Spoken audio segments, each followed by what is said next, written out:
You're listening to the Energy is Love podcast.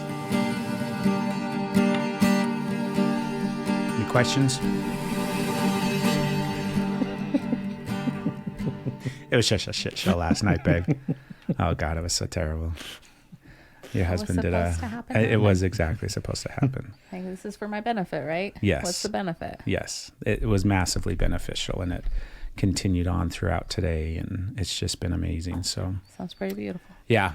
Here we are, folks. It's the Energy is Love podcast. We have our amazing guest, Steven Roccazzella, who is a permanent fixture on the podcast from henceforth. He's been on a handful of times in the past, and he's back. He's in town. I love you. I'm so excited.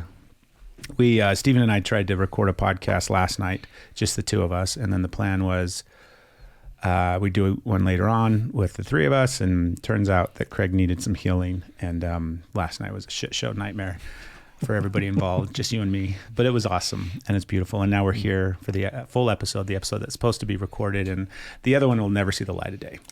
I've already deleted it. It's gone. Nobody needs to hear that or experience that except you and me. And this one I'm so excited for. I'm so excited to be here with you. I'm so excited to just fucking have this experience. So Steven Roccazzella, everybody. Yay! Back on the Energy is Love podcast. Good to be here. And I love you too, by the way. Thank you. Both of you very much. Yeah. Thank you. Welcome to Utah. Thank you. The place you lived for several years. Yeah, about 20. Right? Well, where do we want to go? Where do we want to start? We've already been having just kind of the most magical weekend ever, but where do we want to go? What do we want to do? What do you think, babe? Look at me. Well, I know there's a funny story to be told, but I don't know if we want to start off with that. Let's start with that. Okay. Let's start with how the Wim Hof Instructor broke the cryo machine. Okay. All right. So Craig, you had introduced me to a gentleman out in Nashville where I live now that runs a wellness center that offers cryotherapy. And he invited me to come down and, first off, you're a Wim Hof instructor. Right? Yes. Certified Wim Hof instructor. If you don't know what Wim Hof is or the whole process, I mean, go Google all of that shit or go listen to some of the other episodes with you where we talk about it. But yeah, it's a cold exposure, a conscious breathing practice, mindset, commitment type stuff. And so, yeah, I've been practicing cold exposure for about 6 years and certified under Wim Hof and for about 3 years now. I've been teaching classes. So I moved to Nashville and there's no actively teaching Wim Hof instructors in Nashville. I might be the only one that lives there actually in that area. So you know where to go if you need some cold exposure. Yeah. And so he's interested in collaborating with me and coming down and hosting a Wim Hof workshop that would then hopefully, drive traffic toward cryotherapy. And I've kind of had my doubts about cryotherapy and it's because water is 30 times more conductive than air. And so cold water has a much more of a literally bone chilling effect in a fairly short amount of time. And it takes a lot longer for air to be able to cool you down enough to get that same really deep penetrating cold. It makes total sense, right? You walk outside and you can kind of survive a little bit, but you drop into that cold water and immediately you're like, oh my God, I'm dying. Yeah. You have limited time there. You have a lot longer than you think. And that is the reason why a lot of people do die in the cold water is because they panic. And they believe, oh shit, I'm going to die in this water, and so we can sustain, but we're much safer in cold air than we are in cold water for an extended period of time. So I agree to go down and meet this guy and check out cryo. I've been wanting to do it anyway. I wanted to try it out. And so we talk for a little while and he tells me about the process and how he wants to host a Wim Hof event and, drive traffic toward cryotherapy. I was like, all right, cool. Let's give this a try. So he puts me in this chamber and my head's popping out of the top. And I was kind of nervous because it kind of felt like a medical procedure. So I was a little bit nervous. I had to kind of calm myself down, even though I knew this was something this is a familiar space for me, in the cold, but not in this weird, confining chamber type thing. Right. It looks like a transporter, like in Star Trek. Like you're going to get in there and then suddenly get beamed up. Yeah, it was very sophisticated. It looked very expensive. Right. I can see why cryotherapy is so expensive. Lots of bells and whistles to put a bunch of gadgets on shit that you can accomplish with a bag of fucking ice. But. Right. Yes, exactly. Yeah. So he says to me, like, he said, I usually go about 3 minutes with a client and we get it down to negative 250 degrees. And I told him, I said, dude, you crank that thing down as low as it'll go and you leave me in there until I'm ready to come out. Okay. And he put this little device on my earlobe that was going to measure like blood oxygen levels and heart rate and all this. And so I get in there, he straps me to the thing and he turns it on and he's over there kind of like working it and it's making noise and it's going. And, and I'm in there and I'm just kind of chilling, just breathing. And I just like this weird foggy gas and I'm feeling some cold sensation, and I'm looking at my vitals and they're just like not changing. And he's looking at my vitals and he's a doctor, and they're not changing. And he ends up like, we go and then the thing just stops working after it was probably like 5 to 6 minutes I was in there and he got it down to negative 280 degrees for like over 5 minutes and it just started, it just quit. It can't keep up with it you. Quit. And I was fine. Like I was good. And I'm not saying that like I'm like the master of cold, right? But it just wasn't that. Yeah, it was not what. Yeah, it was weak. And so I told him, I'm like, dude, I don't think I can support this practice. For like what people pay to do this, I don't think it's as effective as just getting into some cold water. It fully submerges you, like that water squeezes you, and it chills you down, and it has a much more powerful effect, and it's much more attainable and inexpensive, and more people can have access to that. So, yeah, the whole cryo thing, I think, is just it's just a gimmick. I think I really do. I've done it. I've done it before. Did you ever end up doing it when we were in California that one time? It was offered to me. I think it was offered to me in. It was California. Yeah. And it was too intimidating for me. That's before we done any cold exposure. And I was like, absolutely not. I'm not getting in that thing. That cryo place or that cryo chamber or whatever, right, was much more like a walk-in freezer. So you could go into the cryo at that place with like 3 or 4 people. And so it was kind of like a smaller walk-in. It wasn't an actual walk-in freezer, but kind of the same look and feel. And it was totally a cryo chamber and same thing, negative 270 degrees and, oh my God, we're going to die. And then they pump in the smoke to make it seem like, I know it's not. I know it's like the nitro, whatever. It's but intimidating for me. Intimidating, like they say negative 280 degrees and my brain cannot process how that is possible. Yet you go in there for so long that the machine just breaks and it's like, all right, we give, he wins.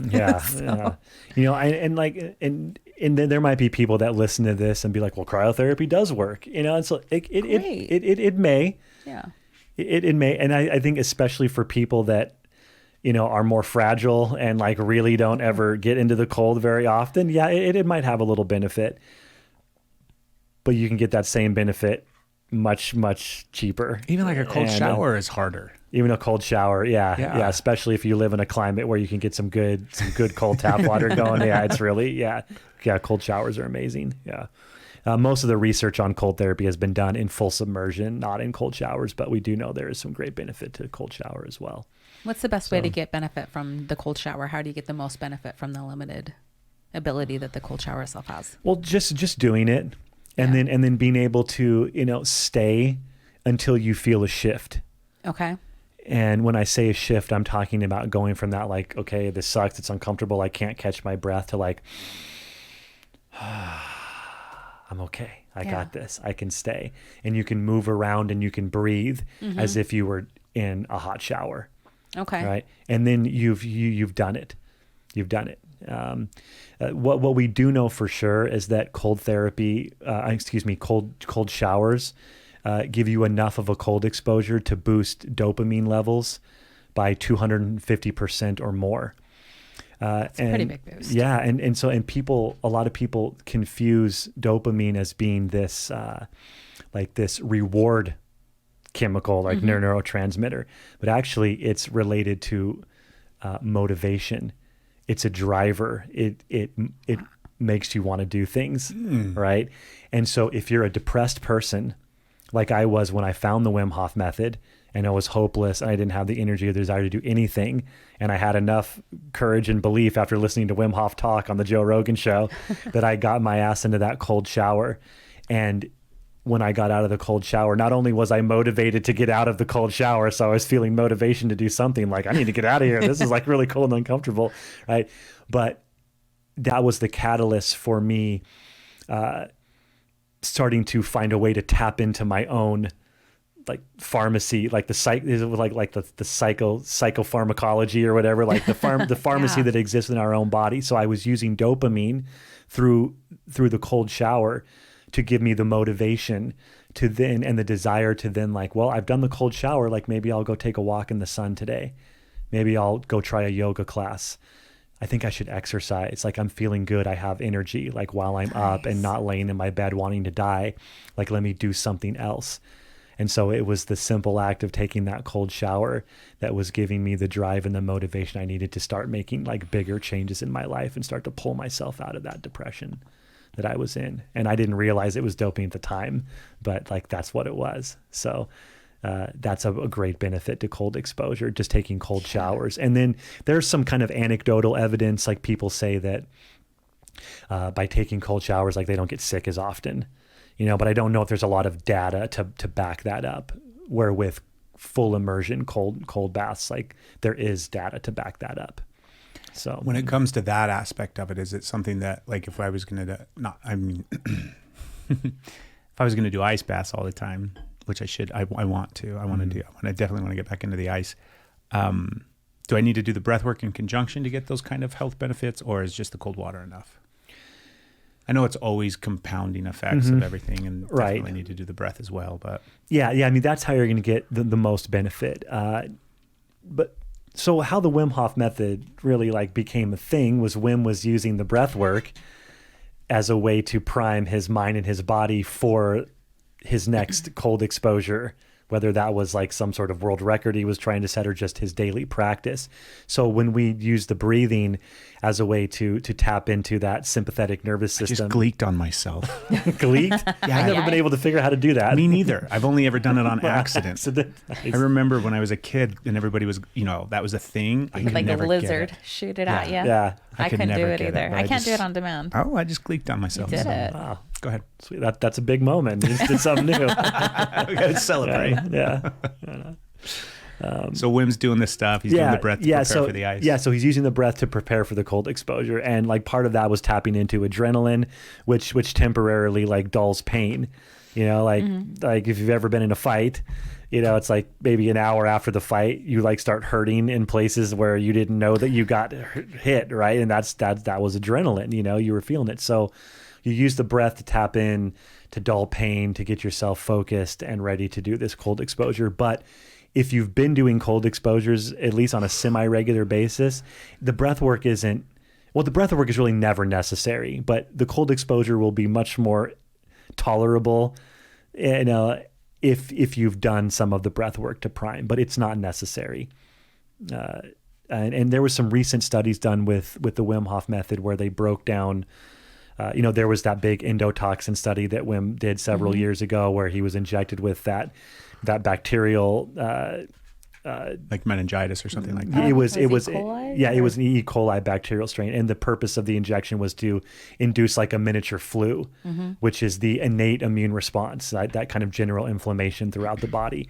And so he did the cold exposures leading up to the day of the injection, and then he did the breath work while he was under the influence of the injection and was able to kill the infection in like less than 30 minutes with no symptoms. And then they brought in people and he trained them and they were able to duplicate. So then, but that was blew me away. Yeah. But then, so just recently, there was another set of studies done where they said, okay, well, this group is only going to do cold exposure leading up to the day of the injection. No breath work. Then this group's going to do breath work only. And then there's going to be another group that's going to do cold exposure and breath work. And then that will all be put up against the group that did no training at all. And they just get the injection and just suffer through it. That's right? a poor group. Yeah. So, but what they found with the group that just did cold exposures was that while they still had inflammation in their body, it was much lower than the groups that were not doing cold exposures.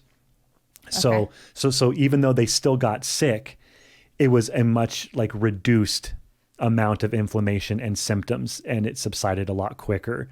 And so like that was very promising for just doing cold exposure. So it may not on its own completely prevent you from getting sick, but your body will already be in a state to fight off the infection much more effectively and quickly with less inflammation. You also have an elevated white blood cell count for about a week after a cold exposure. So as long as you're hitting them once a week, you're keeping your white blood cell count a little bit higher. And so your immune system is a little more on the ready for anything that might be coming in. So that's just from doing cold exposures. If you had to pick, like, and you were going to give somebody some advice on which one to do, like if they were going to start a practice and they wanted the biggest bang for the buck, but they could only do one, which one should they do? Breath or ice? I would say do cold exposure, but practice conscious breathing while you're in the cold. Yeah. And use the breath as a way to adjust or to help your body adjust and come out of fight or flight into a more stable and strong and the peaceful state while you're still in the stress. That would be kind of sneaking in some breath work while doing your cold exposure. But I think that the cold exposure overall is going to have a greater benefit in preventing illness. At least what we know so far. Yeah. When you're actually sick, you don't want to do cold exposures. Yeah. Because now you're fighting, the body wants to heat up, viruses and stuff. They don't like heat. So the heat, we don't want to go and cool the body down when it's trying to heat up and fight off this, whatever's in there. But that's when he finally did it, right? He just hit the mic. Usually you do that, right? Right. Did it already, yeah. Fucking microphone. Would it be safe to say, if I oversimplify things, I have a child inside of me that likes things really, really simple and really, really easy to understand. Mm-hmm. Would it be safe to say that breath work would be a great practice for the soul and ice would be a great practice for the body? No. Okay. They're both great practices for the soul and the body. Nice. Yeah. So do them both. Do them both. I know. I keep trying to do them both. Tell me how I can do all this stuff that I really believe in and I've seen you change your life with, and I think it has a lot of capacity and I'm really drawn to it, but I'm scared and self-conscious and nervous, and my MO is always trying to come up with an excuse on how I can do the least amount and get the most for it, right? Yeah. So it's like, but it's so funny because we have that ice bath sitting in the backyard. Yeah, it's funny because like he came out and was here 2019. Yeah. And like walked us through this. You gave us this experience. You stayed here, you walked us through it, you taught us the breath work, and we were doing that. So we know first of all that we can do it. We know the benefits. We've been in that space. Yet once you started kind of get out of the practice, now it's like, oh, I know, it's so hard to go back in. How do we go back? So this isn't an unknown thing. It's a known. We know how it helps, and still that fear is so hard to get back into. Well, when you say practice, are you talking about doing it every day? We did like the cold showers like damn near every day. And Ice then we was were, at least once a week, wasn't yeah, it? we were doing at the ice least. quite a bit. And same thing, we were doing some breath, and so we had a pretty healthy Every practice morning, that we were building. We were doing it together, Yeah. the breath work. Mm-hmm. So it was strong. Like you left an imprint with us. We were that's awesome. working it, Yeah. and then I don't know. It just 2020 started. happened. 2020. There you go. Yeah, 2020 I'm like, why did happened. we stop? What happened? It seemed like there was some kind of event Something that happened. triggered us and Yeah. caused us to stop living the way that we had been living before. Wow. Such a nightmare. But here we are. Yeah. Yeah, I think like those, the nightmare is like it's like that little squeeze, but there's like relief on the other side of it. So like right now, like we're all feeling like this stranglehold on us as a planet, but I really believe there's beauty on the other side of this thing. We're just in the middle of the ice bath right now, but there's going to be some warmth and light to bask in on the other side of it. I recently saw this look thing. different, but I think good. everything's going to look different. Yeah. Like for us, our life isn't going back to the way that it was before 2020. Yeah. It's just not. yeah. Do you know what I Same. mean? Everything is different. And I'm happy about that. But I was going to say, this is definitely a sidetrack. Tulsi Gabbard is somebody that, do you know who Tulsi Gabbard is? I do not. She was like a senator or something like that. Congresswoman. I think she was a congresswoman for Hawaii. Yeah, that's why I don't know who she is. She's a politician. Right. I've got no idea. Yeah, and she ran for president back. I don't think it was the last one. I think it was. Was it the last one? Anyways, it doesn't matter. She's a politician. Or maybe it was. And I think she's making her run for the next, like she's starting to come out and do more press and all sorts of stuff.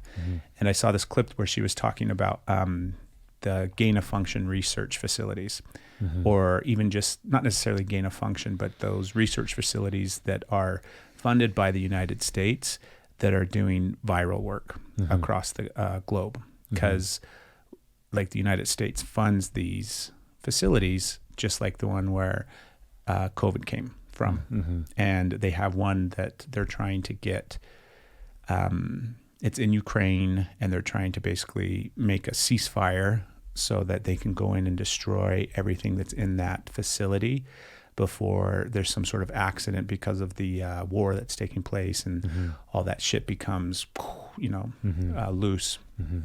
But in this video and I haven't done any fact checking at all. I'm just listening to Tulsi Gabbard as I'm scrolling through Instagram. But she talked about 300 other facilities that are funded by the United States across the world that do this type of research, including gain of function research. Do you know what that is? Have you heard that term before? I have heard that term. I don't have a great understanding of it, but my idea is that it has something to do with like weaponizing viruses. Yeah. So they take the virus and they make it more effective. So it's like, here's the virus that nature created or that we created. Why the fuck are we doing that? Exactly. Yeah. And we make it more effective at whatever it is that we want it to be, right? And that's what COVID was. COVID was a gain of function virus that they worked on. And then obviously we all know what happened. And so I was thinking about it after I watched the video, and I'm just like, everything right now for me is always trying to see it from this literal perspective of what's taking place and kind of how it's playing out and how the world's kind of seeing something. And then like, what is the purpose? What is the thing? Where's the balance in this? Why do we have 300 facilities where we manufacture and play around with viruses that can kill the entire planet, right? So for me, it's just like such clarity of how much you and I have been talking about this weekend. You and I have been talking about this for about 10, 12 years, but the balance aspect of it, right? We are just getting so many signs of how out of balance the entire globe was. And here's another one, right? Oh my God, these facilities need to be stopped, closed down. We need to basically close these up because we don't need to do this type of research anymore. Because the idea that we're going to create a virus that can hurt our enemies, right? But yet has the capacity to kill the planet. And it's like, how sick Everybody loses. and broken and damaged and so out of balance are we as a society that we created this extreme, right? Not one facility, not two facilities, 300 fucking facilities. So it's like, dude, how do we balance that? I mean, that's so sidetracked from where we were at, but that's just what popped in my head because we were talking about 2020. Yeah. Really sad, right? Okay. That's really sad. That's why it's important for us to have all the tools and understanding of our own bodies. Yeah. Because all of that is way beyond what we can control, but what do I have control over? Yeah. This is my universe. So what can I do to make this as strong and resilient as possible? Cold exposure and breath work are big for that. Those are two of my main tools that I use. But have you started to experiment at all with sauna, with doing hot therapy stuff? Yeah. So believe it or not, I have really bad anxiety in saunas. Really? I sit in there and my heart rate goes way up and I get really hot, obviously, which is the point. So I am trying to push into sauna more because it freaks me out. It's weird. I get super calm in an ice bath. And that's a physiological thing. Once you get over the panic and you understand that you're safe there, the ice bath can actually become a very calming, relaxing place. But the sauna for me is very, very stressful. The physical stress is good, but I bring in all of my panic and anxiety and all my shit, and it makes it a really hard experience for me. So I'm planning to do a sweat lodge when I go back to Nashville, but I'll be there with other people that I love and trust and support me, and vice versa. So I think that'll be where I kind of break through. But sauna is important. You know, going into extreme heat and extreme cold are two like really good, healthy, beneficial ways to like tap into the body's potential to be strong and protect. And, you know, that's those controlled doses of acute stress. And there's benefit to both, you know, to the immune system, to the cardiovascular system. You know, it's all good. So like the latest research says about 60 minutes a week of sauna and about 11 minutes per week of cold exposure. 60 60 of sauna. Yeah, 60 minutes a week. Yeah, so just like 3 times a week for 20 minutes. Yeah, you don't. I don't think you really ever have to be in there longer than 20 minutes in a session, you know, to get the maximum benefit. What's the temperature? What does that have to be at? That I don't know for sure. I know for cold exposure, it's like about sub 58 degrees. You know, so you want to be in water that is uncomfortable, but you know, it's like it sucks, but you're okay there. Now, for some people, that could be 33 degrees, you know. For other people, it's 55 or 50 or 45 or whatever. So I think the saunas, they do like 225, 250. I don't know if it goes like, I know the one that I go to is like 140. Yeah, maybe that's what I'm thinking. Maybe I'm getting it confused with that shitty cryo. Yeah, it's like a dry sauna that I do. I don't do infrared. I do dry sauna. But, I don't know that. Like that scares me more than the cold. Maybe it's just because I've done the cold. 150 to 195 typically. 150 to 195. Okay. And then I think 200 plus. Sorry, but I don't want me to keep interrupting you. Because I mean, I think 200 plus is kind of where you start getting up into the range of like the guys that want to experiment and play around and really push the envelope. The people, not just the guys. But I don't know. You'll have to let us know how that goes, if you will. Have you ever done sauna?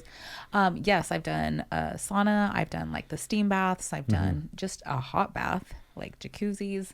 And if I get too hot, it's like a fine line. Like I like it hot. I get in, it feels good. But there's this line that crosses. And as soon as I get too hot, it's like it does the same thing. It's a panic, but it's not just like I get nauseous and extremely dizzy. Like I'm gonna pass out. I think I've passed out before. Like I woke up with like my butt up in the air and my face down, and I'm like I don't hurt, so I don't think I hit. But that's kind of a weird position to have awareness in. To wake up on the floor of the bathroom, right? Naked ass. Well, you were in a sauna when this happened, or no? I was in the bathtub. Oh, just in the bathtub. And okay. But like so, if I get too hot, like my body can't handle that. So just like the saunas, and that's kind of why I've been like, let's just do a hot tub, because I sit on the edge of our bath a lot or lay down on the tile floor to cool off. Stephanie, do you have like naturally lower blood pressure? I do. Okay. Same with me, because I get a very similar reaction. Like I have pretty low blood pressure most of the time. Like it's not dangerously low, but like, I think sauna, when you get so vasodilated, you know, where your body's trying to dump off all this heat, like that can lower. That's why your heart rate goes up so much, because your blood pressure drops. Yeah. And so, but we are like, actually, we're always a little closer to being in danger of overheating. You know, there's a lot less room to play in that world than there is to get like too cold to survive. But it seems like most people still gravitate more toward the heat, even though that's technically, you know, more dangerous than the cold would be for like the amount of time that you're spending there. Or we like playing with fire, right? Yeah. So again, I'm trying to stay in my wheelhouse. Like my thing is the breath and the ice, but there's a lot of benefit to sauna, but that totally makes sense if you have lower blood pressure anyway, like I do. Like what is do you ever measure it? Do you know like about what it is normally? It's usually pretty low.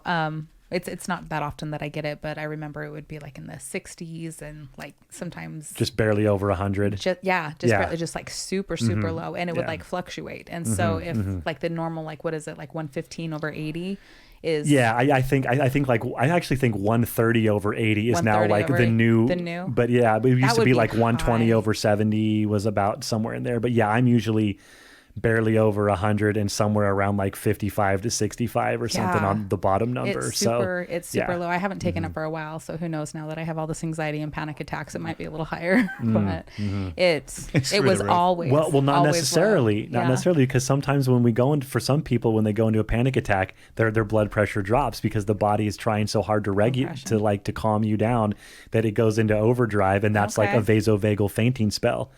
So if you've ever had a panic attack, like I was just telling you the story about how I passed out one time from a panic attack, it was because my blood pressure was so low that when I stood up, I couldn't recover and went down. Yeah. So sometimes panic can make your blood pressure go down. Yeah. That tells me how probably close we were in the car the other night. Because I had one.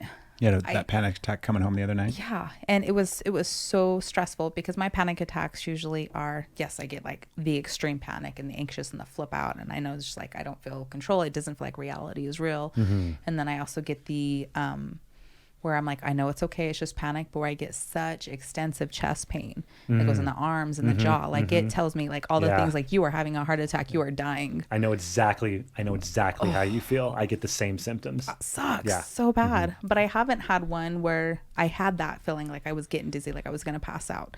We were driving the other night and I got activated and it started and I was like, oh my God, like I'm getting dizzy, I'm driving. And then that didn't help the panic because I thought I'm behind the wheel.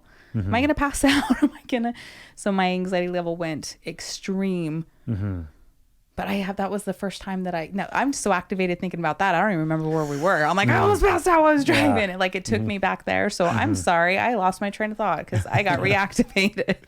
Well, yeah, you just asked me about doing sauna and like how it's going to go for me. And I was just saying like, yeah, sauna's hard for me. It's going to be good. So yeah. You're good, baby. You're safe. In the nose, in the belly. Yeah. Long exhales. We're just doing the podcast. In the nose, in the belly, long exhales. So yeah, let us know. Okay. I like support you with that, and you've got this. And I would love feedback on how your Sweat Lodge adventure goes. Okay, cool. Yeah, I'll tell you for sure. Yeah, it'll be exciting. I'm excited. I've been pulled to the heat for a long time. I really want to do the sauna. We've thought about getting one here at the house, and just one of those little ones where you can fit like the two of us could sit in it or something like that. But I can't find one that is other than just the infrared ones. Do you know what I mean? And I don't want to do the infrared ones. Yeah. Do you think that the difference between air and water for the cold still applies to the heat? Like the hot tub or the hot bath gets you hotter quicker and kind of is because it's got the same effect that cold water does, just in the reverse. So that's why we can stand in the sauna for 20 minutes at 190 degrees, but obviously we can't get in a tub of 190 degrees for 20 minutes. Yeah, I don't know. I would think it would apply, but I don't know for sure. Yeah. Maybe the only reason I could think of why it would be safer to do like in a sauna is because if you did happen to pass out in water, you would drown, where if you pass out in a sauna and there's other people around, like you're going to be all right, or you're going to wake up anyway, probably be able to get yourself out of there. But yeah, I don't know for sure. But that would make sense. Yeah. You would think that like a 98 degree hot tub would be the equivalent of a 200 something degree room that you're sitting in or more. So I don't know for sure how that would work. That's a good question. I want to we can shift away from coffee talk in regards to ice and fire, but I want to know, because I know earlier you were talking about how you had some cool stories and stuff like that that you want to share, and if you've got one like off the top of your head, great. And if not, I've got a question to inspire a question or an answer. Keep talking. I'm just taking a picture. Okay. I thought we were pausing. We were posing. Can't do it on one hand. We need a photographer for the podcast. If you're a photographer and you want to come just take pictures of the podcast, because that's a thing. Anyways. Well, just hit me with the question. Let's just see if it just organically flows. I bet it does. What's the coolest, like not necessarily coolest, but kind of like the craziest experience that you've had of late that would kind of be like a crazy energetic, spiritual, universal kind of tapping into the flow of energy and getting some messages, or like just kind of the craziest thing that's happening to you or happened recently I know that, like, obviously you and I've had Recently. copious amounts of conversations and stuff like that, but because I feel like we're always getting stuff, right? And it's little and it's big and it's a constant flow of information coming in. And sometimes it's like Stephanie and I will have just these beautiful spiritual experiences where we connect to different things, and it's always on this spectrum of like intensity and just awesomeness, right? And sometimes it's a dream, sometimes it's a meditation, sometimes it's some sort of synchronistic alignment that you see and you're like, oh my gosh. So what's the first thing that kind of pops to mind for you when it comes to those kind of things, as far as like the coolest one as of late that stands out? The coolest one, like as of lately, okay, within the last 6 months or so, that's really stood out would be I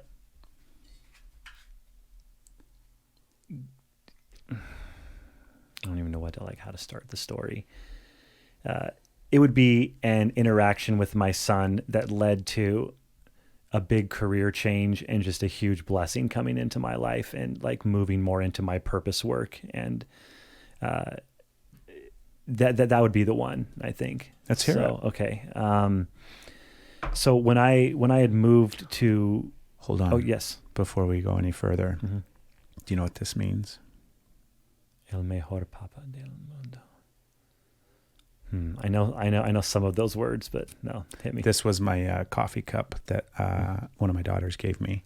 And I'm so frustrated that I made a point to pause the podcast to talk about it because I can't remember what it means. It's basically like the best father, or what is it, babe? I think it was like the greatest dad ever. Or something like that. Okay, that would make sense. Yeah, it's the Hispanic version of basically. Okay. Yeah. So there you go. So you're the best father. You got it, man. You get the big dad mug. Okay, sweet. All right. Yeah. I'll take it. Thank you. Go ahead. All right. So I had been working at, I left Utah back in early 2020 when COVID hit. I closed my barbershop and I moved to start this new life close to my kids. And so to get on my feet, I'd taken this job at a barbershop,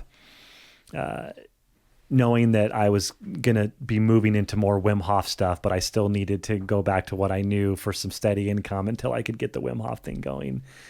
And so I'm working at this barbershop, but now it was supposed to be temporary. And now I'm moving into my second year of working in that shop, and like, I'm not getting ahead.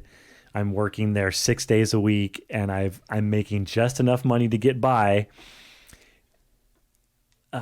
But I'm not happy doing it, and I can't move up anymore. I can't work any more hours, and I'm already working and really making any more money than I was already making. Like, I'd hit the ceiling. I was working for somebody else. I was not happy. All right.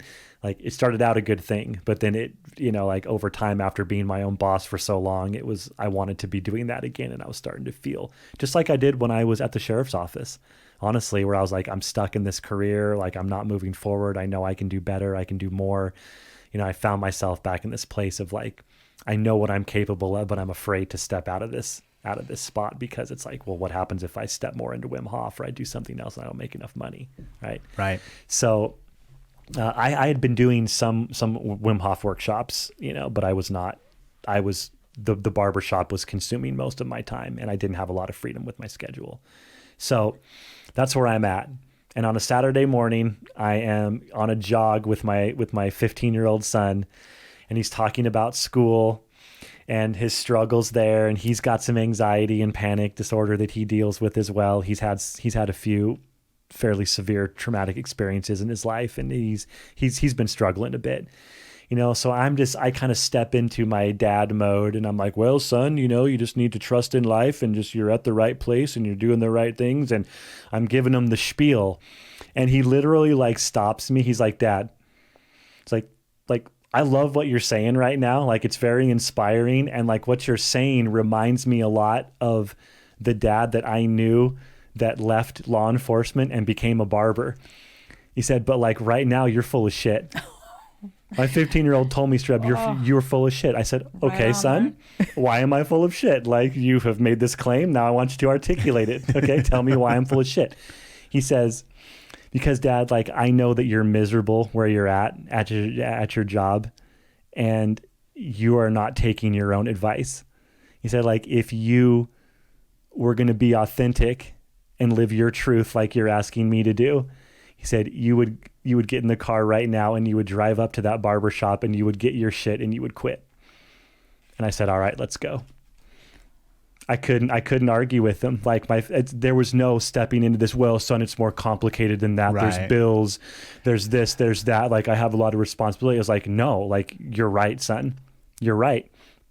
And I knew that, like, I could not let him step into that place of vulnerability and call his father on his shit like that and then put him down. Yeah. And say, and shut him down for that. So I said, all right, let's go. And we were on a jog. We ran back to my car. We got in the car. I drove straight to the barber shop. I collected all my shit and I walked out of there and I quit.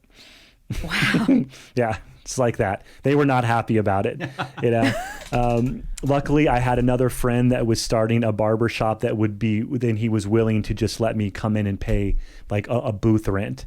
So it was much cheaper to rent that chair than what I was paying to work at the shop that I was at. And so I decided, I notified all of my clientele after I left. I said, this is where I will be at now. If you want to stay at the shop where I was, awesome. Good luck to you. Thank you for letting me be your barber. If you want to follow me to my new location, here's where I'm at now. And I just started at this other place where I would be able to keep a lot more of my money and have much more independence over my schedule.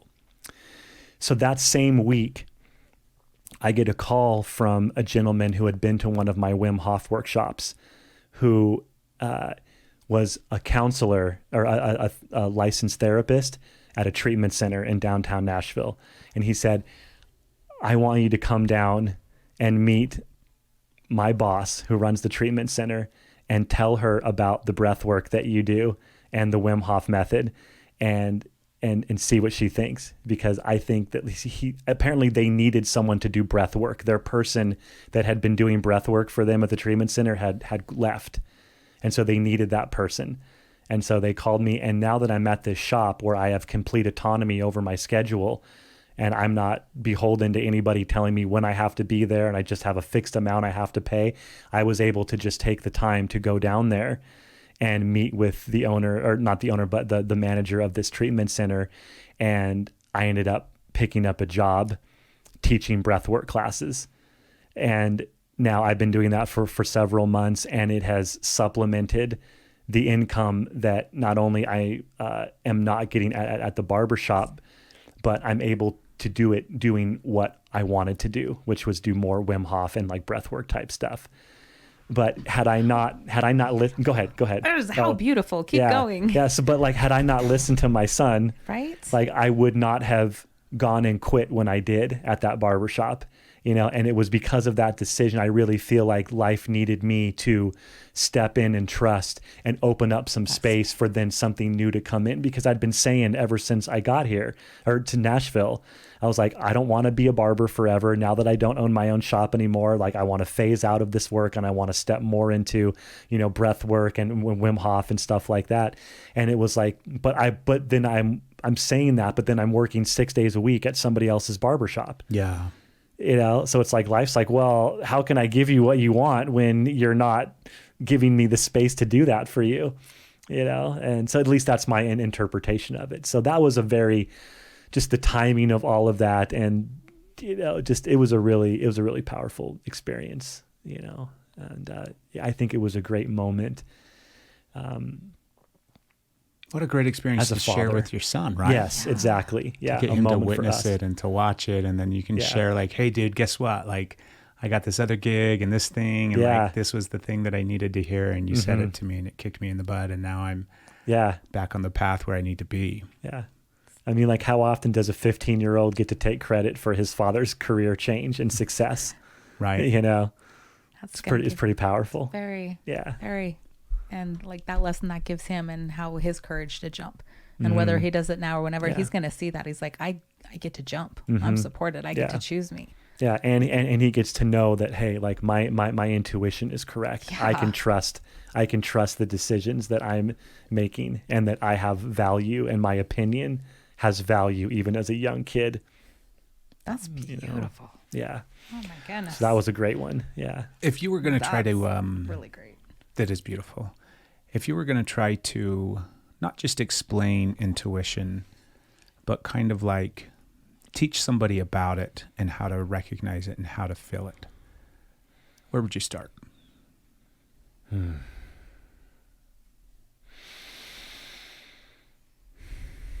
I would say start in the body and become aware of how you feel when certain thoughts or impressions come in.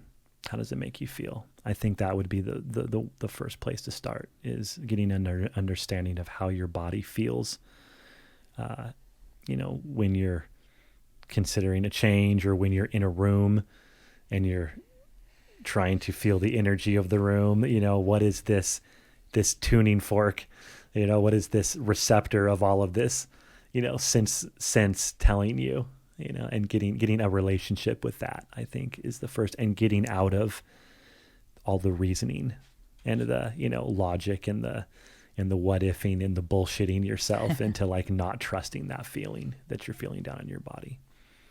Do you feel like you've had, I've been thinking a lot lately because of all the work that Steph and I've been doing, and really trying to like, almost like recultivate a relationship with my intuition, almost like it's a friend that I have been really mean to, and have ignored and haven't really paid attention to, and every time it calls I avoid and I don't respond and I ignore their text messages, and it's like at some point I feel like there's periods of my life where I feel like I didn't feel any intuition. I never felt it during some time periods, right? And it's like I just ignored it so much that it stopped calling. And then I think those are the darkest periods of my life. And then it's like something would happen, or some undeniable event that kind of went above and beyond intuition in order to get you to change. Like I've been thinking so much about you said earlier, like this is like the universe of your body or whatever, right? Or what did you just say? You didn't say the universe of your body. It doesn't matter. I think of our bodies as these spaceships that we're just flying around the universe in. So, whether this isn't my theory, this is a theory. I'm getting lost. I'm getting really embarrassed and nervous because I'm rambling. But I feel like that intuition is the thing that, it's almost like, it's like the computer system for the ship, right? Like if you're in Star Trek and you start talking to the computer, then the computer tells you what the ship's doing, or yes, Captain, the Klingons are, starboard and blah, blah, blah. Like it's the thing that is kind of guiding the spaceship. And it uses all these different receptors, all these different instruments, our eyes, our belly, our energy, everything to kind of guide the spaceship and direct the spaceship so that the spaceship is safe. And then if we just ignore it, it kind of turns off. It's like when you reset an alarm, or do you know what I mean? You hit snooze a whole bunch of times, or it's just like eventually it turns off, and then the spaceship crashes in some way. And it's like suddenly now you have to listen again. Does that sound like a pretty okay example or explanation of what intuition is to both of you? Yes. Well, I didn't think you were explaining like, where it. the fuck's Craig No, going? I thought you were, you started off with the explaining, but then I thought you were like, you described beautifully on how when it's ignored, it just like, it quits trying. It turns off like that, just that alarm. I've hit snooze so many times that it quits trying to wake me up. So, and I feel like I've experienced that. I've definitely had so much confusion between fear and intuition that I didn't know what to trust. And so I feel like it did. I'm okay. Are you sure? So I feel like it has. What just happened? That was my mushrooms all in the bottom of the coffee, all in the bottom of that mud water that had seeped to the bottom and then went down. But I'm not sure. Like I missed the part where you explained what it was for you. Not that you didn't say it. I just missed the part. I didn't catch it. But I was also thinking at the same time, I wasn't active listening. I was like, what does it mean to me? And how am I going to explain it when the question comes my way? So sorry. but like I probably overthought your words and didn't hear it. Go there, baby. What does it mean Go to there. you? Mm-hmm. So I overthought you and now I'm going to overtalk you. No, I just kind of like, because this concept of, basically I've been trying to really reconnect and hone my relationship with my intuition so that we're no longer, I think for a long time throughout the course of my life, it was the type of thing where it's almost like a begrudgingly relationship where it would tell me something and I didn't want to listen to it. Right. It would direct me somewhere. I'm like, no, you don't know what you're talking about. Mm-hmm. So it's this like love-hate relationship where I would only listen to my intuition if I felt like it was telling me what I wanted to hear or taking me where I wanted to go. And I would justify so many different things that were in opposition to what my body was telling me and what I was feeling inside. But then I would like convince myself that really the intuition is telling me this thing that I would manipulate in order to. That sounds like shadow. It does sound like shadow, babe. It's very much shadow. But that's why I want to talk about it a little bit, because it's something that I'm trying to not just reconnect to, but do it in such a new way, through new lenses, through new filters, to cultivate this healthy, loving connection relationship with my intuition. So it's no longer like the intuition is doing everything it can to keep the spaceship flying in opposition to the crew, because the crew's like walking around pulling out plugs and hammering shit and pushing buttons to see what they do, and they're shooting torpedoes everywhere, and it's like the spaceship it's like, hold on, fucker. Don't do this shit. We're trying to get through this universe. So what does it feel like for you, babe? That's a great place. What I've come to realize for me is when it feels light, it feels like intuition. When like it comes through the thought and it feels like light and this momentum. And it doesn't mean that it's always, like sometimes it's really hard things, but you have that like, it's almost like that first, we'll use some cold theory here. You know, when you open the door and it's cold outside and you get that like, whoosh, that first little breeze and it makes you kind of like, you take that breath. And so when it feels light, I feel like that's it. For me, that is my guide for intuition. I feel it in my belly. And when it feels heavy and I'm like, I have these thoughts that come in, that especially happens if you have PTSD and you get bombarded with things, or maybe intrusive thoughts from so much trauma going through, that you'll get that and it'll feel like intuition and go this way, or what are you supposed to do? Or if it's like that tie, just all of those things wrapped around a sense of a heavy feeling. If it feels heavy, it feels like fear. And if it feels light, then it feels like intuition. That's where, for me, that's where I'm at. That's you. You already asked me. I went first. I almost said that. I'm like, wait, what if you have more? I don't want to cut you off. No. Yeah. Like one thing that I used to confuse was like, I used to think that intuition was some sort of predictor of the future, where like I'm in this moment and I'm presented with an opportunity to say yes or no to life. And I used to think that like all of these what ifs that were running through my head was all my intuition telling me, you know, like if you do this thing, something bad is going to happen or something like that. And it like, this is going to happen or that. And like, I don't quite think that's intuition. I think that intuition only applies to the present moment. It's not a predictor of the future. I like that. Yeah. And so if we're making the decision based on a series of what ifs that have gone through our head, that's probably not intuition anymore. Intuition was that very first thing that said, I feel good here or I don't feel good here. That was the intuition. And then anything beyond that is now fear and ego and trying to predict the future. You know, and then sometimes we like look back on a situation and be like, oh, like I didn't feel good about it. And then something ended up happening. If I got in the car with those people, they ended up crashing. So, you know, it was my intuition that told me, you know, not to get into that car, you know, maybe, I don't know. It's just, but I think it's really like, it's just, how do I feel in this moment? You know, that's the intuitive part. And then anything beyond that is just ego and trying to predict the future and fear. You know, so I see that. That's just my crazy theory. I don't know for sure. I'm still trying to figure it out too, just like you guys. Yeah, definitely like tossing that one around a little bit, because there are the things that are in the moment, but all of those moments are leading to a path. It's like one of the things we heard is like you can connect the dots going backwards. So I was like, no, that does work for the future because you've seen this. Mm-hmm. But however, what it does come down to is that moment right there. Mm-hmm. What do you decide right there? It is in the present moment. So all of these present moment intuition things can pave out the future. So it looks like future casting, but it's not. It's what are you doing right now? This moment, here's your opportunity. What are you doing? Yes. Are you following the light? Are you? So that's pretty cool. Absolutely. And then like sometimes there's big intuition and sometimes there's little intuition, but it's always driving you towards love. It's always driving you towards higher self. It's always driving you towards that thing. And the practice is, like you said, listening to it in the moment.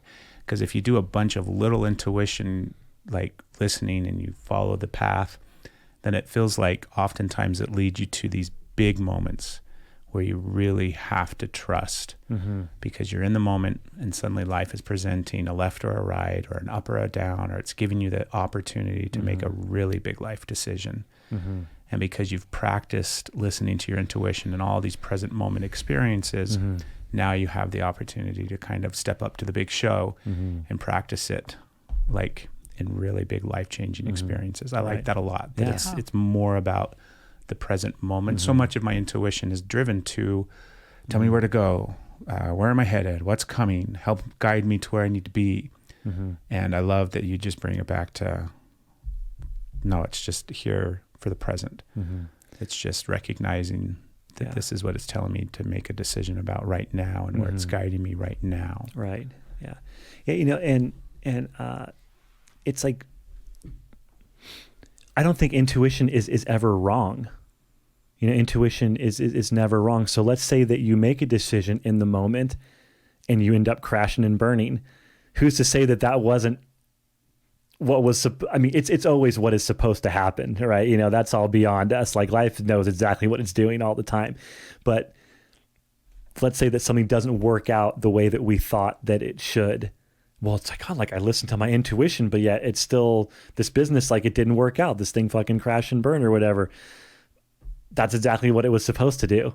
That doesn't mean that you didn't listen to your intuition because the outcome didn't work out the way that you thought it would, so we can kind of start to play in, and that's where we kind of work more into just trusting, letting go of the how, right? And all that stuff we were talking about on our hike today. Yeah. I needed to hear that. Yeah. I definitely get into that. Like I knew better. Like it was telling me to do the other thing and I did this and now this happens. So like that perspective shift is, I followed what I was supposed to do. Like you say, we're always right where we're supposed to be. Yeah. And I'm like, bullshit, it wasn't supposed to be here. But yeah. Yeah. It's almost like,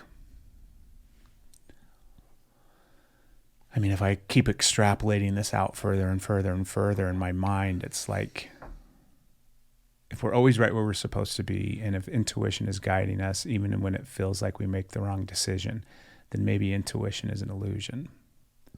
That maybe it isn't something that actually, because if it's a matter of like, do I choose left or do I choose right? And intuition says it doesn't matter which way you choose. You're still going to the same place. So then it's just like some sort of evolutionary programming to give us the illusion of choice, right? To make so it like there's no free will. Everything is already predetermined. Maybe on one level, right? Because all of us on one level are headed to the same place. Everything is headed to death. Everybody's going to die. I'm really glad you said that. Right? Yeah. Yeah. The spaceships that we are all flying will crash. But so it's almost like in this physical realm, in this experience that we're having in these meat spaceships, it doesn't really matter which decision we make because we're always headed to the same place. It's just the illusion that keeps us going. Because I always see how rabbit holey I've just gotten in my own head, because it's like, for so long I've thought about the concept of love. Obviously energy is love, and love is like this whole thing is just spun by love. And so there is no good or evil. There's no right or wrong. There's no, like, nothing like that exists. It's only the expression of love that exists in the universe, and it just continually grows and expands. And when pain is inflicted, and sadness and sorrow, we yearn for people. We long for them. We hurt for them. We have compassion. when they're happy, when they're excited, when they have a beautiful thing happen, we're joyful, and we're always feeling for other people as well as for ourselves. And the act of that feeling is love and the expression of love. Because like if I hear a sad story about you, I feel sad because I love you. But that's because I love you, right? And so I get that energy. It's like suddenly it's just a triggering, it's just a catalyst. It's like, how do we create love? We have these things that happen and create experience and move energy, and love happens, and love is what spins the universe. So then it doesn't really matter if we trust our intuition or not. It's just the illusion so that we continue to live longer. Like the longer we can fly our meat spaceships, the more love we can create. Yeah. So it's like, I guess in that case, it does matter, right? Because we want to stick around longer. We want to be here longer. Yeah. I think it does matter, for sure. I do too.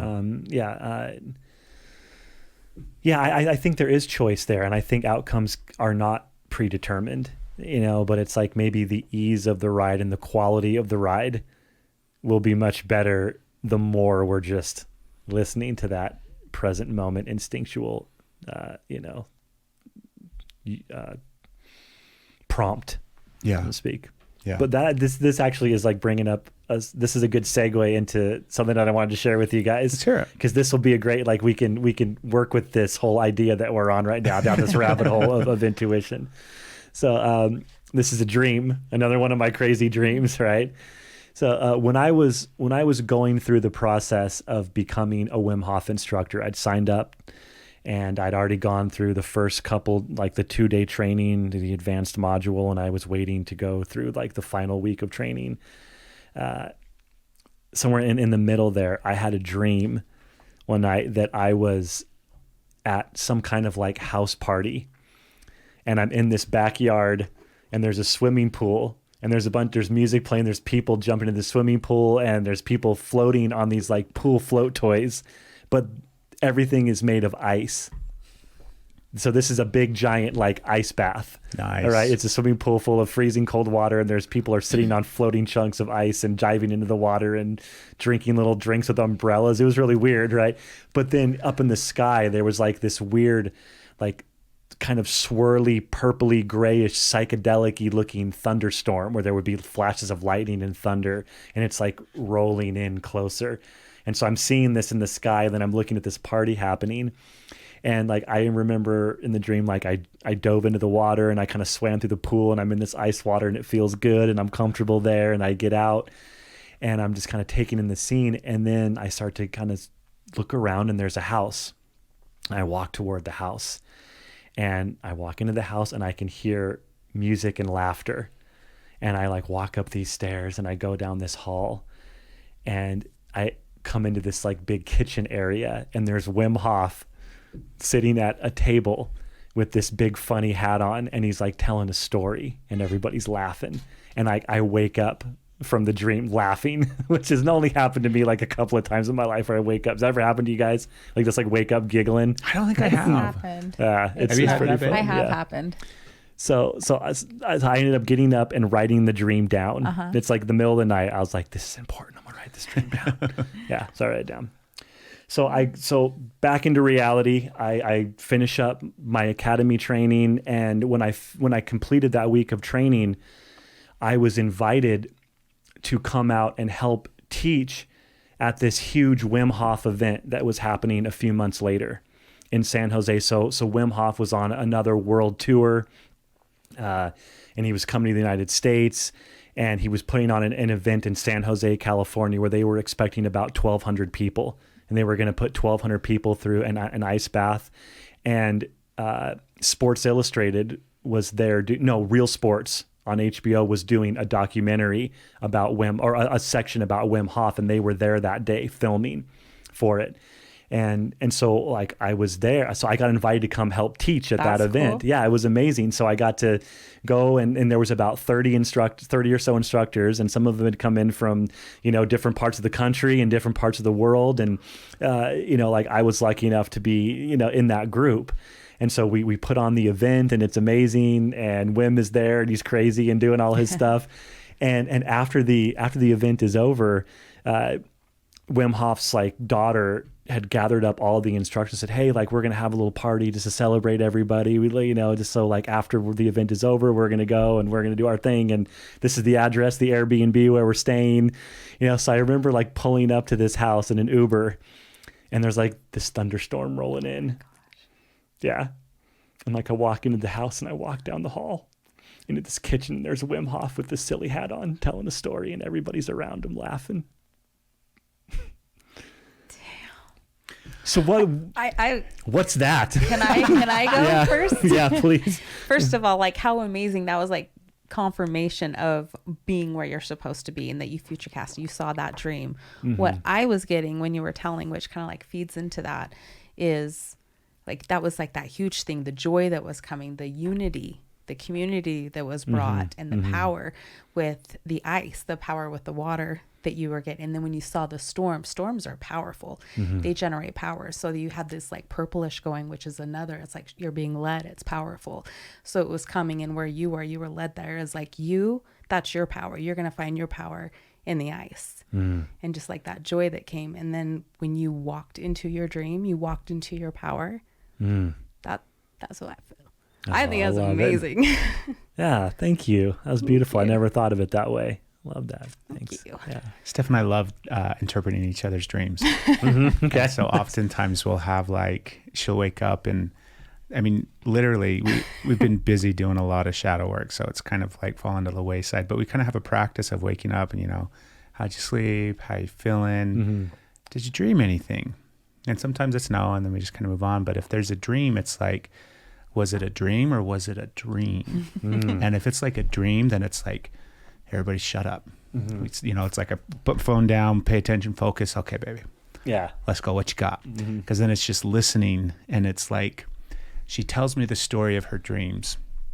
And then I hear, like she just said, right? What she heard and what you shared. One of the things that stood out to me when you shared your beautiful dream that you just shared was you talked about Wim in the kitchen.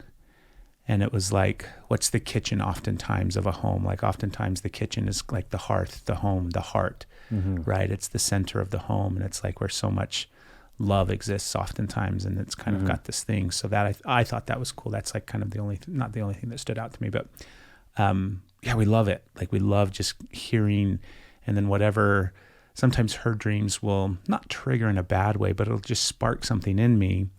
And we've learned over the years that if I share that with her, not always, but the majority of the time, that will enrich the dream and the experience for her. And that might be not the missing piece, but a missing piece that will help her gain even more from the dream and have any more and she does the same thing for me too. I just don't dream as much as she does. Yeah. But I think, I mean, that's beautiful, man. Yeah, it's so beautiful. Yeah. It made me think though, like I had to pause in that moment. You know, as I'm surrounded, as I'm watching Wim Hof there in the room with this beanie on, with all these colors. I had like this big ball and these things hanging down. And so I actually have a photo. I can show you guys a photo from that night. He's such a good ball. Yeah. But it was like, it made me stop and think like, have I fucking been in charge this whole time? You know, like, am I really like the author of my story? Right. You know, and that what made me think of that experience, you know, like you just led into it beautifully with this whole intuition thing, you know, like what was, yeah. So it was another one of those moments where the Wim Hof method in its own funny way gave me a lesson about the power within myself and within each of us, you know, where like I literally created my dream in reality, you know, like I dreamed that event and it damn near, I mean, there wasn't a swimming pool with ice chunks in it, you know, but it was pretty damn close to being exactly what I dreamed, you know? And it's so, yeah, I mean, maybe subconsciously I'm just writing my own story, you know? So beautiful. Yeah.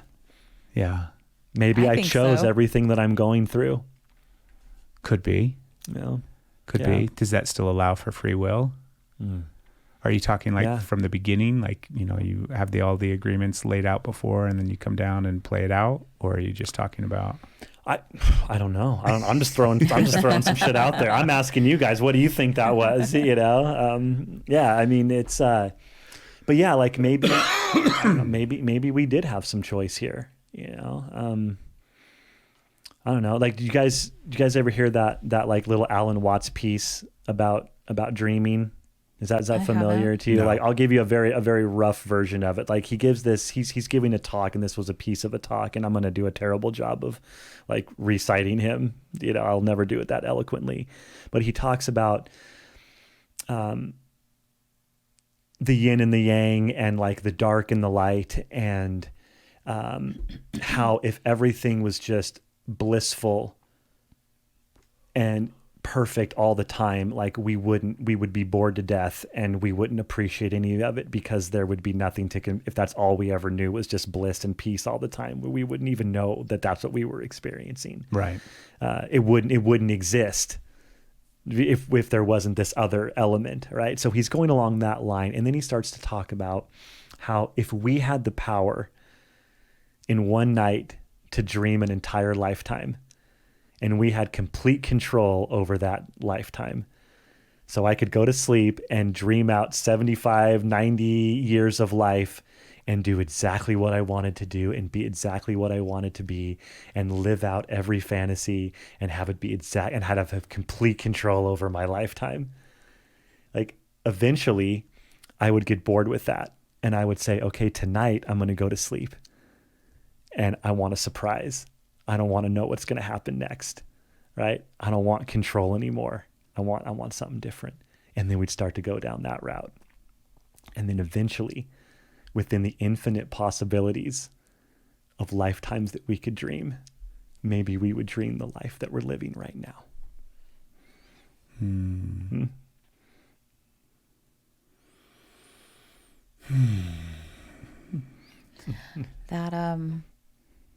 That takes me back a little bit, like, to our conversation earlier where we were talking about your chart. And I was talking to you about the like so many special configurations, positive aspects, and one of them being that grand trine that you have that means that this is so easy for you that it often gets missed because it's so easy. It's like that flows in. If you've got that, just like you're in control, everything going, start to get bored, did you come in and shake it up with the oppositions? Wow. What did we talk about today up on the mountain? And your fucking synchronistic life every single day, just providing you everything that you need. And you're like, not oblivious to it, but you're kind of unaware of it. Like, I think you've moved, no judgment, but it's like you moved through your life kind of, you know how like Mr. Bean, those old shows where he's kind of a clumsy old goofball and he knocks this over and it knocks that over and then Mr. Bean kind of gets away scot-free sometimes. It's almost like you move through your life in such a way where, you know, the universe is constantly conspiring to create this beautiful thing that you've created, but you're oblivious to it. And you're just like, I don't know how I found myself here. You know, it's just this thing of over and over again. But like the innocence of the unawareness of just willingness to kind of, I feel like you're very innocent. And I don't mean that in like in a negative way in any way, shape or form. That doesn't mean that you're not intelligent or capable, but I think you have a beautiful way of looking. Yeah. It's very pure and it's very innocent and it's very loving. It's very gentle. And it's very, when I say simple, obviously it's not slow or anything. It's just pure. It's very, it's like you have one ingredient. There's not a lot muddy in the waters with you. You're very simple and sweet and pure and kind and innocent. And it's really, really kind of, it's unique. Now that I think of it, I don't know if I've met a lot of people that have felt like that. Wow. Yeah. There's a lot of childlike innocence in you, I think. Thank you. Yeah. Yeah. Wow. Do you feel like you've always moved through life that way? Like, think back when you were like teenagers and stuff. And I know that it's been hard and, tension, but like, do you feel like you've always kind of looked at people in a positive way, or even though you could see, the jerk or the asshole or whatever might be taking place, but have you always kind of looked at people the way that you look at people today? When I was a child, I think, yes, absolutely. When I didn't is when you really didn't know me. And that's when I was in law enforcement. Yeah. Yeah. And I think that's why I hated that job so much. And it was so painful for me, was because it did not allow me to see people in life that way. Just recently, when I was driving here, I told you that I listened to all the podcasts. Yeah, all the previous episodes that I'd been on with you guys. And in that first one, we spent the majority of that one talking about law enforcement and my experience there and how I had transitioned out of that into barbering. But you asked me toward the end of the podcast, he's like, you asked me like, well, what's something positive that you can take away from your time in law enforcement? And I really didn't have a fucking answer for you back then. Yeah, I didn't have an answer. My answer was like, well, it showed me gratitude because like I wouldn't appreciate the beautiful life that I live now, but really what you were asking me was, well, what was beautiful when you were in law enforcement? What did you take away? What did you experience there that was positive and good? And I didn't have one fucking thing that I could have told you that was really positive that I took. That's how much I was not myself and not present and disconnected and distrusting and hateful and grown up and jaded and adult. Right. That I was. And that's just not me. When you look back now, do you feel like there's some gems in there, some silver linings and things like that from that experience? Just so that you don't have to go back and listen to that episode. You totally should go back and listen to that episode. But Steven did like 11 years, 12 years, something like that. Yeah. I was like about 12 years. 12 years in corrections here in Utah, Salt Lake County Sheriff's Office. So way about 11 and, you did way too long. You did about... For me, it was way too long. Yeah. Is there anything that stands out now as you look back? Yes. The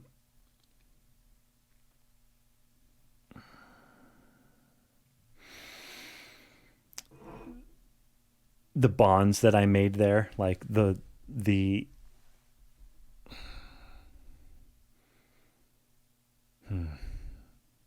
God, this one might still be hard to answer, but I do feel like there is. Like I was a lot more. When's the last time you went back and processed any of that time of your life? Well, just like after I listened to the podcast on the drive, I started just crying my eyes out, but it was just that I was safe and that I was through that and how grateful I was that it was over now. And that like, I had to just keep reminding myself like, Steven, it's okay. You're not there anymore.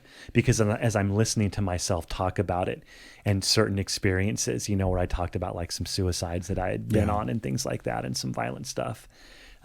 Like I was just going back there and then like, I had to stop and remind myself like, dude, Steven, it's okay. You're not that guy anymore. You're safe now. You're driving to Utah to see your friends and teach Wim Hof. You're not a correctional officer anymore. You're not in that place. Because I just went straight back there. It was, I don't know, Craig. I don't know. Nothing standing out. It's okay. There's things, but I'm struggling to articulate them in a way that they actually sound positive. Maybe they're just for you. Yeah. But I am thankful. I'm thankful for that time. I'm thankful for that time. Yeah. Do you feel like I feel like there definitely came a point for me personally at the jail, because I only did 2.5 years there. And it felt like I got to a point where like I was either going to leave the jail or I was going to quit. It was really clear to me. Like I feel like, do you feel like maybe you got stuck there? Like you got stuck in some of that, the heaviness of what takes place there. And so then it's almost kind of like a blur. Like I know that you've got memories and but that place is so, And I'm sure that it's that way at every jail and every correctional facility. And it's just the energy of that type of stuff. Mm-hmm. I mean, there's so many, like there's some places that feel unique, right? And they don't really feel like anywhere else. Mm-hmm. And I think jail and prison has a unique feel to it. Mm-hmm. It doesn't feel like any other place else in the world. Mm-hmm. It's so shitty. Mm-hmm. Like it's so hard. Yeah. I remember thinking, recently I've been telling you a lot about the couple that we had on recently, Brad and Tiffany, right? Mm-hmm. It's a great episode. And Brad did some time at Salt Lake County. Mm-hmm. And so we talked a lot about it, and he did his time at Oxbow and he was in programs. And so it was really interesting, and it made me think, because he was talking about how, yeah, his quote unquote time was a little bit easier because he was kind of in one of the easier, you know what it is, you know what Oxbow is. And I'm like, yeah, but even that is still hard. Like time in jail is hard. Mm-hmm. And it was the first time that I had the realization that, like, yes, the inmate, the person that's there who quote unquote, committed the crime, they're doing time every single day. We clocked in and did our time. Mm-hmm. And it was like right along with, you can't go into that building and not do time. Mm-hmm. Do you know what I mean? Yes. Time becomes so, maybe that's why it's so dense and heavy there, because time is so, like if time is non-existent and an illusion, in jail, time is real. Mm-hmm. Time becomes real, right? Everything becomes about time. Mm-hmm. And it's so massively important to everybody at that place. How much time do you have left? How long have you been here? When are you getting out? Time is so important in that place. And maybe that's why it's so heavy and dark, and it's so easy to get lost in it. Yes. Because it's like suddenly time, I just had never realized. It's like, well, I did about 2.5 years there. Yeah. You did 12. Yeah. That's a long fucking sentence, dude. Yeah. Imagine if you were an inmate doing 12 fucking years.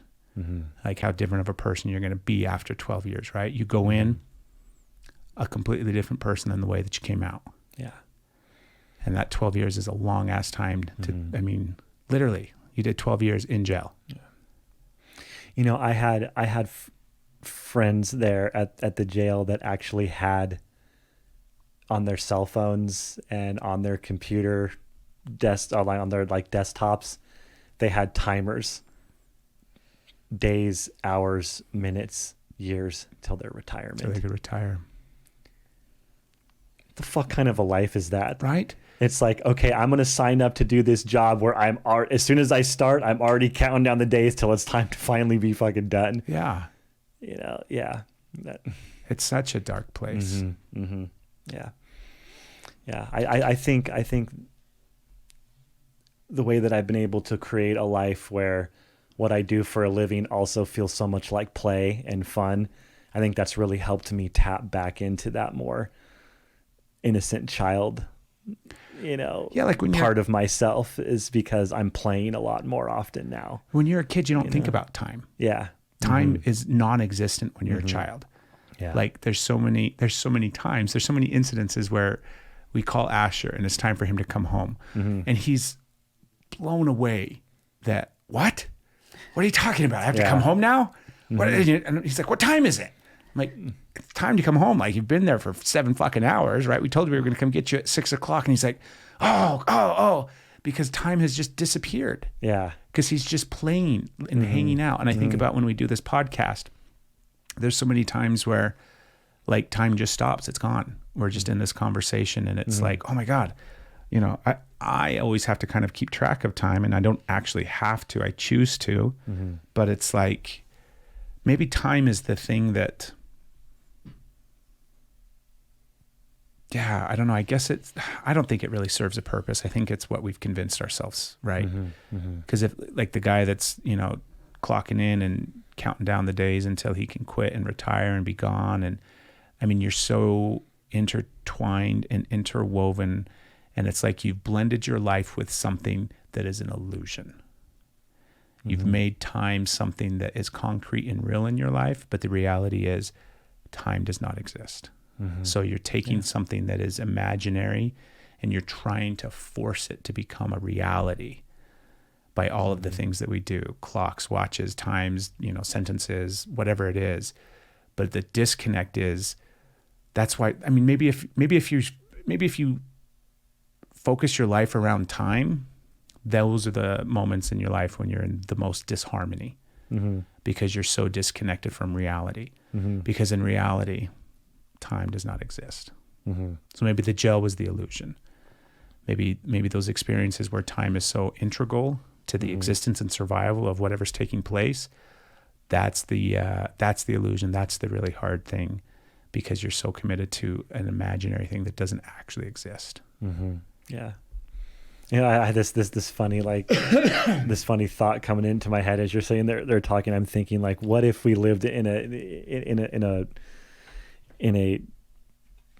a lifestyle where I would call you and, like, Craig, like, what are you doing tomorrow? No, I don't really have any plans. What are you doing? I don't know. Well, let's meet down at the reservoir. All right, cool. See you there.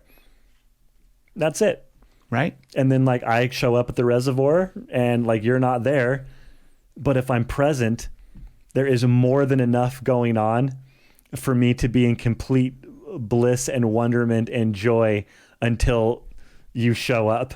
And then we do whatever thing it was we were going to do. Right. Like, there wasn't, we meet there at 2:00 because, like, I got to be out of there by 4:00. Exactly. Or I got to do this thing at 9 a.m. so I can't meet you till noon, and all of a sudden, like, it all becomes so fucking structured and annoying and stressful. And stressful. Time creates stress. Yes. What time is it? I got to go.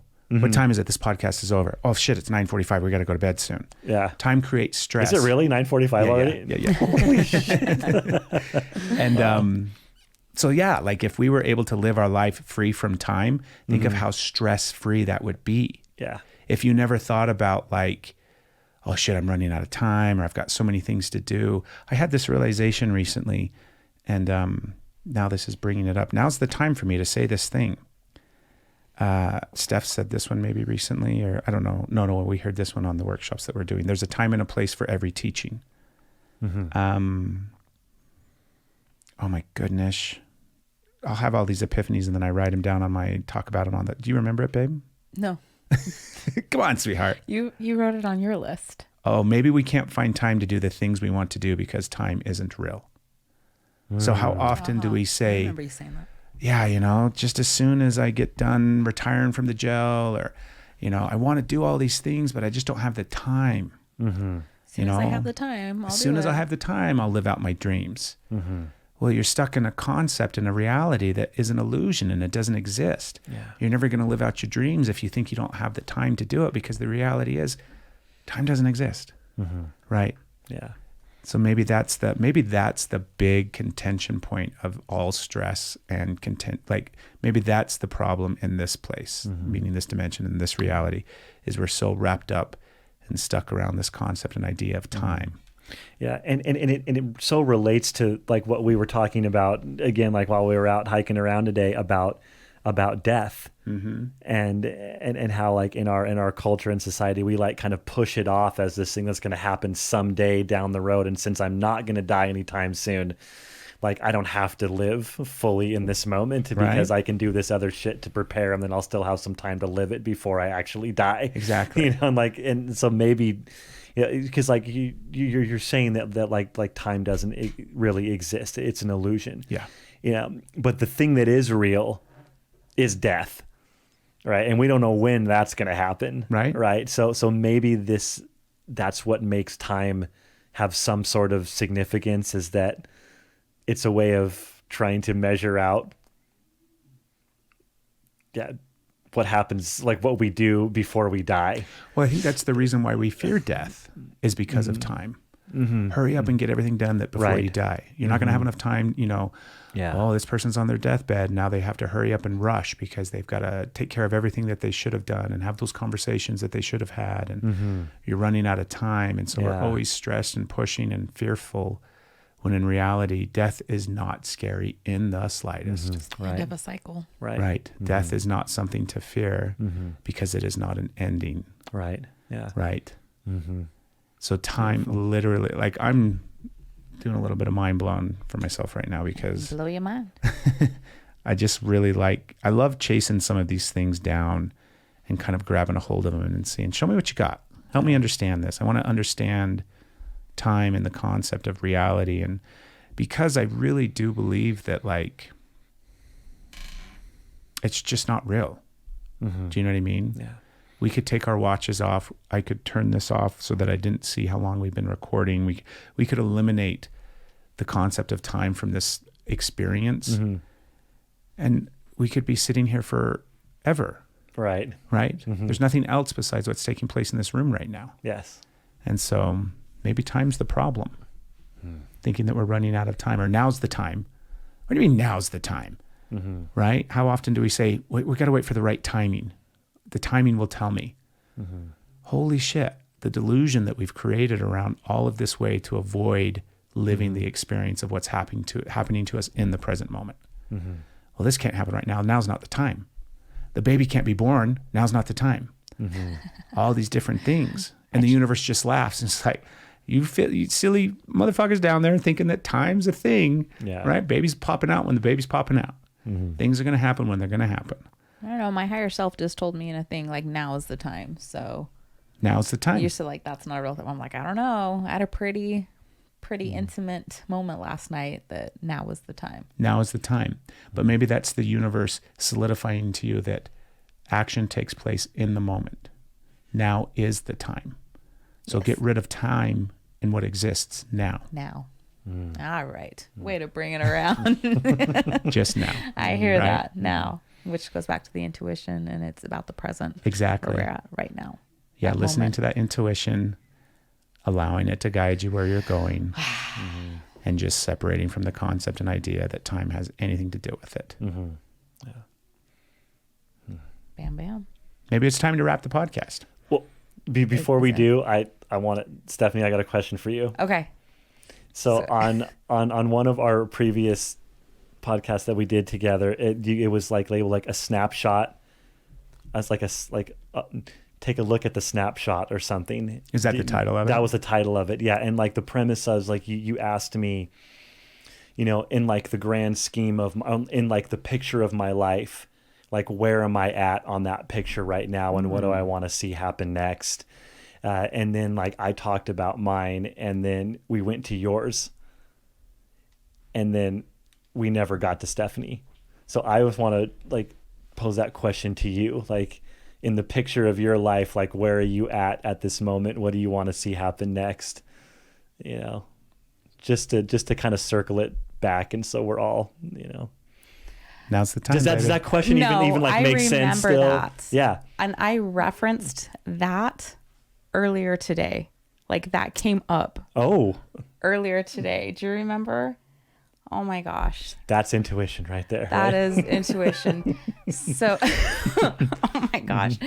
One of the assignments that we're working on and seeing where we're at, it was like taking us through this vision, and it's like getting that direction where you want to go, essentially a mission statement. Mm-hmm.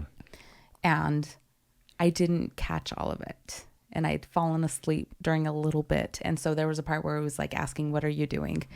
Meditate. You remember now. Meditate. She didn't like take a nap. Well, it was meditation. Deep in the process. But then I like went out. And so I didn't hear like that part. So where I last saw was being an observant. So I literally came out of the picture that I was supposed to be in and like popped up and was observing. Mm-hmm. And then we were done with that. And it was like, what were you doing? And I'm like, oh, I need to go back and do this again because I'm tired of not being in the picture. Like I'm not just an observer. I'm going to be in the picture. And I want to be in this. So where am I at right now? I'm joining the party. I am painting myself in. I am using my voice and taking in like, oh, that was another thing. I was taking an active role in my life. Mm-hmm.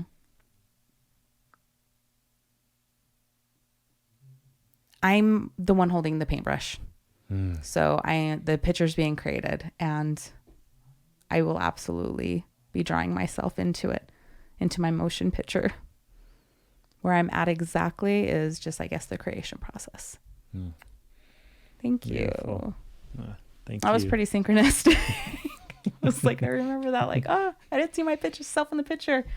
I'm ready to be in the I picture. love your happy giddy smile. Thank Makes you. me so happy. I love seeing when you're all I got embarrassed and giddy and happy. She's got such a pretty smile when she gets all does. nervous and happy. Thank you. It lights up everything. Oh, Maybe we're always the creator, you're always a creator, yeah. right? And now you're just stepping into the moment where you realize it. Yeah. Yes. Yeah, Like you've been the author this whole time. exactly. Yeah. And you just realized it now. Now I'm just finally realizing it, that I've been painting this whole Exactly. story. Yeah. Or writing the story, painting Yeah. the picture. Directing the movie. Should we recap and be like where, like you guys both answered now, where you're at now? Because I remember, like, do you want to do that? Yeah. Where you're at now? Because the picture's changed. Sure. It's Where you headed? grown. Dang, you threw it back on me. I thought we were going to end with you on your story. Jeez.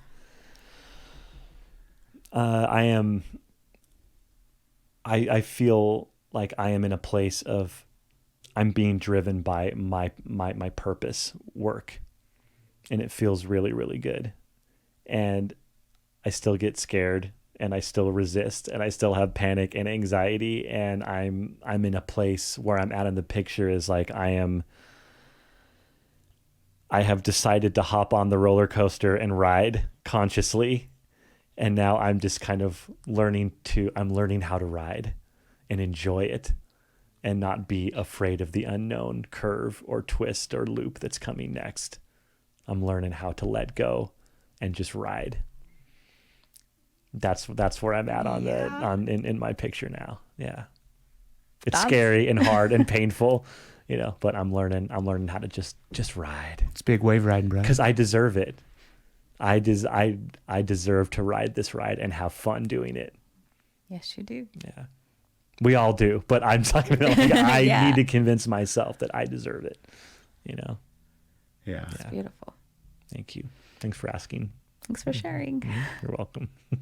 Are you ready? Brother Craig. I don't know.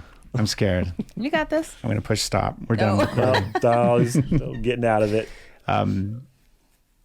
Yeah, we're going to... Steph and I got so much stuff coming. We have created and manifest. Like literally, I think we started creating, when we met. And now, Steph, I think really what happened was you and I consciously stepped into the realization that we are creating everything, right? And we did that, whether we think at the beginning of the year or last year or something, I don't know when. But I do really feel like we are that painter, that author, that writer. Now it's like, almost clear as day that implementation of what we want to happen actually can happen really fast. Like it's almost like can be instant. The whole time thing again. Right? We can have the thought on a Monday and then watch it play out in the evening. Right? We can have the thought in the morning and then see it in reality in the evening. And we can have the thought in the morning and then the next morning wake up to that reality. We can have the realization. I've had the realization that I'm living the life that I've always wanted to live. And that I'm right where I told you today, we're going to go move somewhere where there's land and acreage. Like we're going to go build an A-frame cabin. We're going to do all these things. And the other day we were coming home and pulling into our driveway. And I told Stefan, I'm like, look how pretty our A-frame cabin is. Because our house is a bunch of, our garage is nice and steep. And like all of our eaves on it, it looks like a bunch of A-frame cabins built together to build our house. And I'm like, I'm always right where I'm supposed to be. Right? Literally creating exactly what I wanted. And that's been really big for me. And then I haven't shared this with you, baby, because you and I just have so much to talk about. Right. And I realized in some way, so much of my life has been in shadow and darkness and heaviness. And I've been walking around trying to talk to everybody about it. Like my whole life, I've been trying to help people process their shit. And I've been talking to people about their shit. When I was a kid growing up, I would like engage with people and talk about hard things. And we're going to talk about whatever and kids but I was always trying to get to the root of things. I was always trying to learn. I was always trying to like crack the nut of the person in front of me. Like, how do you tick? How do you work? And it's got to be the dark stuff. It's got to be the heavy stuff. It's got to be the really thick stuff. Right. And you can relate to that with me. Like, I'm always like, let's go dark. Let's go shadow. Let's get real deep. Let's start doing some work. We got to heal this stuff. When I was working at the jail, I would be on those like, when did they lock down? I don't remember. They locked down a house. You know, you lock down your unit like at 8 o'clock or something, or 9 o'clock. And then you've got like an hour before you're off duty, and you're kind of walking around and you're doing your last watch tour. And I'd be up in the corner, and the guy would come up to the door. And next thing I know, I would be in this like conversation with somebody in 4 Bravo, which was like max security, the worst of the worst inmates. And it was just like administrative segregation. Really, really bad guys that were there. And suddenly I would be in this bubble inside of this correctional facility, standing there next to his door, him leaning on his side, me leaning on my side. And he's telling me about some of the darkest stuff that he's been through. I had a guy once who talked to me about when he was little. He was like 10 or 11, and he was at like this gang party that was kind of like a house party, and they were playing Russian roulette, and he saw somebody shoot himself in the head and die. And I'm like, what would that do to a person at 10 years old?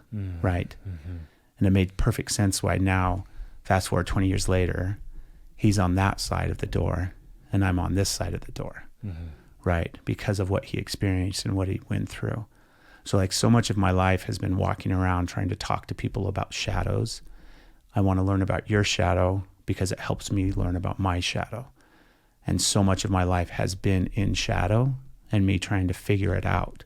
So it makes sense why I've been walking around trying to like understand everybody's darkness so that I can in turn understand my darkness. And I realized today, as we were going through this experience and we were having this beautiful meditation and we were being guided into this place of manifestation, and what I saw had nothing to do with shadow.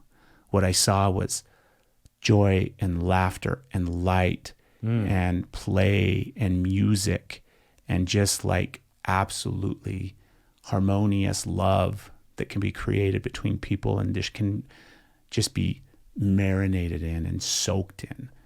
And I had the thought to myself, am I like, maybe that's what I get to do with this next version of me, is I get to play and I get to sing and I get to dance and I get to make music and I get to just to bring joy to the people around me anymore, you know. And if I find somebody who's in their shadow, I can sit with them and I can be with them in that shadow, but I don't need to spend my life walking around evermore trying to figure it out. Pretty well versed in the darkness. And I have a pretty good understanding of it. I think that's part of, like we were talking earlier today too, about like all the death that I sat with when I was a cop. Cause it's like, dude, Craig's got to understand darkness. Craig's got to understand shadow. So I'll run towards it. If there's a scary thing, if somebody just killed themselves, if there's risk of danger, I'm going to run towards it because that's where darkness is. And I got to understand it. I got to figure it out. I got to crack that code to understanding the external darkness that exists in this world so that I can make sense and understand the internal darkness that's inside of me. And now I feel safe to say that I have seen all of my shadow. I don't understand all of it yet, and there's more that it's going to give me. But I feel like I've seen it all. And now, fuck, dude, I'm so ready to fucking play. I'm so ready. Like, my favorite thing to do is just sit down and play that guitar. And when I play the guitar, it just feels like so much light, so much love, so much creation. So I just want to create love, light, music, singing, dancing, harmony, joy, excitement. That's what I want this next phase of my life to be all about, is perpetuating joy, happiness, and love across the board everywhere I go. It's like I told you earlier, right? Like the ending statement of my mission statement was, I'm destined to shine so that other people can find their way to the festival of life. Right? The festival of love. The thing that this whole existence is all about, because it's not about the shadow. It's about what we go through in order to get to where we're going, right? I'm done rambling. I think that's where I'm headed. Okay. That's Good. my next thing. Good. Did you remember at all what your answer was? Back then? Yeah. Fuck no. I do. What was it? It was you said that there was dark spots in your picture and you couldn't see yourself in there. And there was darkness. And now like almost 2 years later or whatever, you're talking about all the light.